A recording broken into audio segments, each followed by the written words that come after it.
ఓం నమో నారాయణాయ. యోగేశ్వరుడైన భక్తరక్షకుడైన శ్రీ మహావిష్ణువుకు మన భక్తిపూర్వక నమస్కారాలు. హిందూ ధర్మం తెలుగు ఛానల్కు స్వాగతం. శ్రీ విష్ణు సహస్రనామ పారాయణ శిక్షణలో భాగంగా మీకు మరోసారి స్వాగతం. ఈ శ్రేణిలో మనం ఒక్కో శ్లోకాన్ని నెమ్మదిగా లోతుగా అర్థం చేసుకుంటూ ముందుకు వెళ్తున్నాం. ఈరోజు మనం 3వ శ్లోకంలోకి ప్రవేశిస్తున్నాం. ముందుగా మనం ఇప్పటి వరకు నేర్చుకునేది గుర్తు చేసుకుందాం. మొదటి శ్లోకం: విశ్వం విష్ణుః వషిట్కారః భూతభవ్య భవత్ ప్రభుః భూతకృత్ భూతభృత్ భావః భూతాత్మ భూతభావనః. రెండవ శ్లోకం: భూతాత్మ పరమాత్మ ముక్తానాం పరమాగతిః అవ్యయః పురుషః సాక్షి క్షేత్రజ్ఞః అక్షరః. ఇప్పుడు 3వ శ్లోకంలో మరో 7 మహానామాలు. ఈరోజు శ్లోకం చాలా విశేషమైనది. ఇందులో 3 అద్భుతమైన అంశాలు ఉన్నాయి. యోగం భగవంతుణ్ణి చేరే మార్గం, నరసింహావతార భక్త రక్షణ, పురుషోత్తమ తత్వం అందరికంటే శ్రేష్ఠుడు. మొదలు పెడదాం. ఇప్పుడు శ్లోకంలోని ప్రతి పదాన్ని వేరువేరుగా నేర్చుకుందాం. స్క్రీన్ మీద పదం కనిపిస్తుంది, మీరు నా వెంట చదవండి. యోగః యోగ విదాం నేత ప్రధాన పురుష ఈశ్వరః నారసింహవపుః శ్రీమాన్ కేశవః పురుషోత్తమః. యోగః యోగ విదాం నేత ప్రధాన పురుష ఈశ్వరః నారసింహవపుః శ్రీమాన్ కేశవః పురుషోత్తమః. ఇప్పుడు 4 పాదాలను వేరువేరుగా నేర్చుకుందాం. మొదటి పాదం యోగో యోగ విదాం నేత. రెండవ పాదం ప్రధాన పురుషేశ్వరః. మూడవ పాదం నారసింహవపుః శ్రీమాన్. నాలుగవ పాదం కేశవః పురుషోత్తమః. ఇప్పుడు అన్ని కలిపి యోగో యోగ విదాం నేత ప్రధాన పురుషేశ్వరః నారసింహవపుః శ్రీమాన్ కేశవః పురుషోత్తమః. మొదటి అర్థశ్లోకం: యోగో యోగ విదాం నేత ప్రధాన పురుష ఈశ్వరః. రెండవ అర్థశ్లోకం: నారసింహవపుః శ్రీమాన్ కేశవః పురుషోత్తమః. చాలా బాగుంది. ఇప్పుడు 2 కలిపి ఒకసారి చదువుదాం. యోగో యోగ విదాం నేత ప్రధాన పురుషేశ్వరః నారసింహవపుః శ్రీమాన్ కేశవః పురుషోత్తమః. యోగో యోగ విదాం నేత ప్రధాన పురుషేశ్వరః నారసింహవపుః శ్రీమాన్ కేశవః పురుషోత్తమః. ఈ శ్లోకాన్ని రోజు ఒకసారి చదవండి. వారంలో అనాయాసంగా కంఠస్థమవుతుంది. మొదటి నామం యోగః. సంస్కృతంలో యోస్ ధాతువు నుండి వచ్చిన యోగ అంటే కలిపే శక్తి, ఐక్యం చేసే మార్గం. ఆ పరమాత్మ కేవలం యోగం చేసేవాడే కాదు, ఆయనే యోగ స్వరూపుడు. జీవాత్మ మరియు పరమాత్మను కలిపే మార్గమే యోగం. ఆ మార్గం తానే అయినవాడు యోగః. భగవద్గీతలో శ్రీకృష్ణుడు యోగేశ్వర అని పిలువబడతాడు. అదే ఈ నామం యొక్క మూలం. జ్ఞానయోగం, భక్తి యోగం, కర్మయోగం ఏ మార్గంలో వెళ్ళినా తుదకు చేరేది ఆ యోగ స్వరూపిణి దగ్గరికే. రెండవ నామం యోగ విదాం నేత. యోగ విదాం అంటే యోగాన్ని తెలిసిన వారు, నేత అంటే నాయకుడు, మార్గదర్శి. యోగులకు, జ్ఞానులకు, సాధకులకు వారందరికీ మార్గం చూపే గురువు ఆయనే. పతాంజలి యోగ సూత్రాలు రాశాడు. ఋషుల యోగ తత్వాన్ని అర్థం చేసుకున్నారు. కానీ వారందరికీ ఆ జ్ఞానాన్ని ప్రసాదించిన మూల గురువు ఎవరు? ఆ శ్రీ మహావిష్ణువే. యోగ విదాం నేత. మీరు ఏ రూపంలో సాధన చేసినా ఆ పరమాత్మ మీ గురువుగా మీకు మార్గం చూపిస్తున్నాడు. మూడవ నామం ప్రధాన పురుషేశ్వరః. ఇది సంఖ్యాతత్వంతో ముడిపడిన అద్భుతమైన నామం. ప్రధాన ప్రకృతి, మూల పదార్థం, పంచభూతాలు, గుణాలు, పురుష జీవాత్మ, జీవుడు, ఈశ్వరః ఇద్దరికి ప్రభువు, అధిపతి. సంఖ్యాతత్వం చెప్తుంది ప్రకృతి మరియు పురుషుడు వేరువేరు, కానీ ఇద్దరికి అతీతంగా ఇద్దరిని నడిపించే ఈశ్వరుడు ఒక్కడే ఉన్నాడు. ఆ ఈశ్వరుడే విష్ణువు. ప్రధాన పురుషేశ్వరుడు. మట్టి కుండ తయారవుతుంది, కానీ మట్టిని, కుమ్మరిని ఒకే చేత నడిపించేవాడే పరమేశ్వరుడు. నాలుగవ నామం నారసింహవపుః. ఈ నామం వినగానే మనసు పులకిస్తుంది. ఎందుకంటే ఇందులో ఒక మహా అవతారం దాగి ఉంది. నార మానవుడు, సింహ సింహం, వపుః శరీరం, రూపం. నారసింహుడంటే మానవ సింహ మిశ్రమ అద్భుత రూపుడు. ఈ అవతారం ఎందుకు వచ్చింది? ప్రహ్లాదుడు అనే బాలభక్తుణ్ణి తండ్రి హిరణ్య వైష్ణవ భక్తిని నాశనం చేయాలని ప్రయత్నించాడు. మానవుడు చంపలేడు, మృగం చంపలేదు అని వరం తీసుకున్నాడు. భగవంతుడు మానవుడు కాదు, మృగము కాదు, అయినా నారసింహ రూపం ధరించి సాయం సంధ్యావేళ గడప మీద తన తొడలపై పెట్టుకొని హిరణ్యకశిపుణ్ణి వధించాడు. ఇది భగవంతుని భక్త వాత్సల్యానికి అద్భుతమైన ఉదాహరణ. భక్తుడు పిలిచే ఆయన ఏ రూపంలో అయినా వస్తాడు. 5వ నామం శ్రీమాన్. శ్రీ అంటే మహాలక్ష్మి, సమస్త సంపదలకు, శుభాలకు, సౌందర్యానికి అధిష్టాన దేవత. శ్రీమాన్ అంటే శ్రీ ఎల్లప్పుడూ వక్షస్థలంలో నివసించే మహానుభావుడు.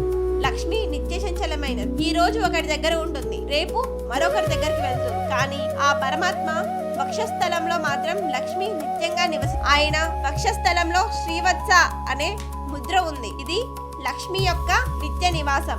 శ్రీమాన్ ను ఆరాధించడం అంటే అన్ని సంపదలకు, శుభాలకు మూలమైన పరమాత్మను ఆరాధించడం. 6వ నామం కేశవ. ఈ నామానికి 2 అర్థాలు ఉన్నాయి. మొదటి అర్థం, కేశి అనే అసురుడు గుర్రం రూపం తీసుకొని కృష్ణుని సంహరించడానికి వచ్చాడు.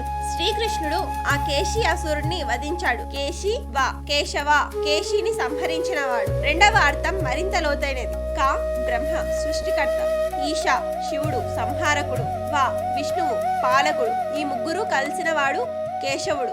త్రిమూర్తులు వేరువేరు కాదు, వారు ఆ ఒక్క పరమాత్మ యొక్క 3 వ్యక్తీకరణలు. ఆ పరమతత్వమే కేశవుడు. ఈ నామంలో మొత్తం విశ్వచక్రం, సృష్టి, స్థితి, లయ అన్ని ఇమిడి ఉన్నాయి.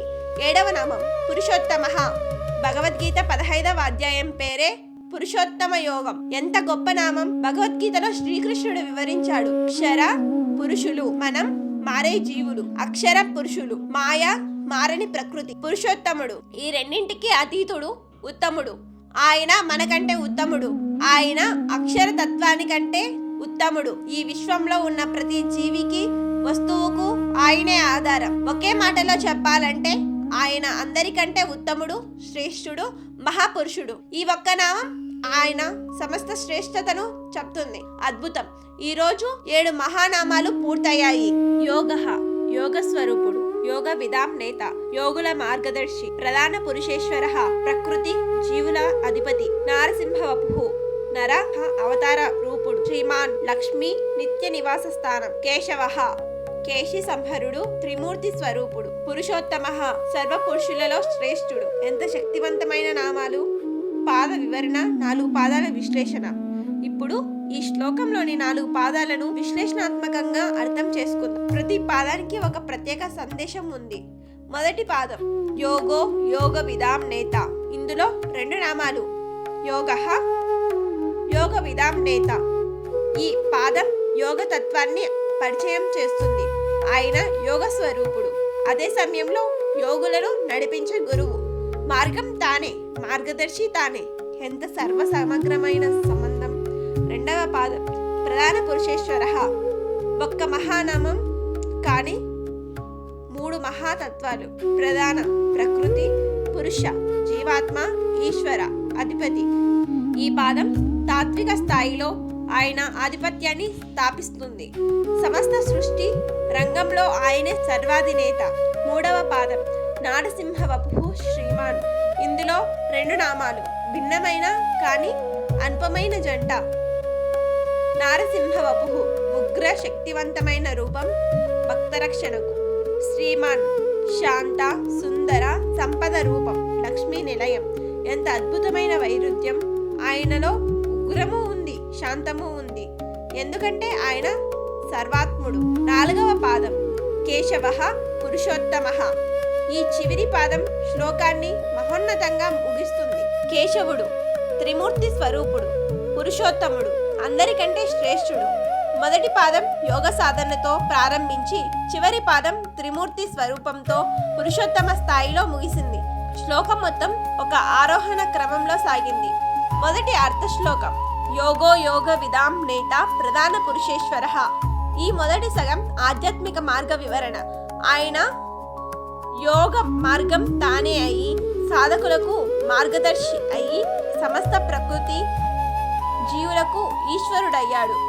ఇది పాత్ అండ్ పవర్, మార్గం ఆధిపత్యం 2 ఒకే చోట. 2వ అర్థ శ్లోకం నారసింహ వపు శ్రీమాన్ కేశవ పురుషోత్తమ. ఈ రెండవ సగం అవతార వైభవ వివరణ. నారసింహ అవతారం రక్షణ, లక్ష్మీ నిలయం, సంపద, త్రిమూర్తి స్వరూపం, సర్వశక్తి, పురుషోత్తమత్వం, పరమశ్రేష్టత. మొదటి సగం ఆయన ఏమి చేస్తాడు చెప్తే, రెండవ సగం ఆయన ఎలా కనిపిస్తాడు, ఏమి కలిగి ఉంటాడు చెప్తుంది. ఫంక్షన్, ఫామ్ రెండు కలిపితే పూర్తి చిత్రం. యోగో యోగ విదాం నేత ప్రధాన పురుషేశ్వర నారసింహ వపు శ్రీమాన్ కేశవ పురుషోత్తమ.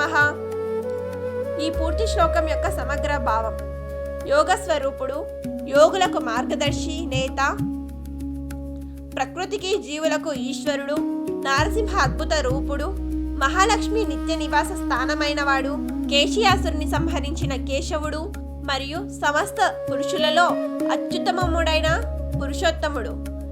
ఆ శ్రీ మహావిష్ణువుకు మన హృదయపూర్వక ప్రణామాలు. స్నేహితులు, ఈ 3వ శ్లోకం మనకు 3 గొప్ప పాఠాలను నేర్పిస్తుంది. మొదటి పాఠం యోగ మార్గం. భగవంతుణ్ణి చేరుకోవడానికి ఒకే ఒక్క మార్గం లేదు. జ్ఞానం, జ్ఞానయోగం, భక్తి యోగం, కర్మయోగం. ఏ మార్గంలో వెళ్ళినా ఆ యోగ స్వరూపుని వద్దకే చేరుతాం. రెండవ పాఠం భక్త రక్షణ. ప్రహ్లాదుని రక్షించడానికి నారసింహ రూపం ధరించిన ఆ పరమాత్మ మన జీవితంలోనూ ఆపదలు వచ్చినప్పుడు రక్షిస్తాడు. విశ్వాసం ఉంటే చాలు. మూడవ పాఠం పురుషోత్తమ లక్ష్యం. మనం కూడా పురుషోత్తమ వైపు వెళ్ళే ప్రయత్నం చేయాలి. ఆ పరమాత్మను సేవించడం ద్వారా మనలోని ఉత్తమత్వాన్ని వెలికి తీసుకోవాలి. నేటి ఎపిసోడ్ ముగింపు. ఈ 3వ శ్లోకాన్ని పఠించడం ద్వారా మనం ఆ పురుషోత్తముని శరణు వేడుకున్నాం. ప్రతిరోజు ఈ 3 శ్లోకాలను పఠించండి. మొదటి శ్లోకం, 2వ శ్లోకం, 3వ శ్లోకం. 24 అద్భుత నామాలు. వాట్సాప్ ఛానల్లో జాయిన్ అవ్వండి. రోజువారీ నామాలు, అర్థాలు వాట్సాప్లో పంపిస్తాం. లింక్ డిస్క్రిప్షన్లో ఉంది. లైక్ చేయండి, మీ కుటుంబంతో షేర్ చేయండి, సబ్స్క్రైబ్ చేయండి. ప్రతి శ్లోకాన్ని నేర్చుకుందాం. మరిన్ని ఆధ్యాత్మిక విషయాల కోసం మా వాట్సాప్ ఛానల్లో చేరండి. లోకా సమస్త సుఖినో భవంతు. సర్వం శ్రీకృష్ణార్పణమస్తు. నమస్కారం.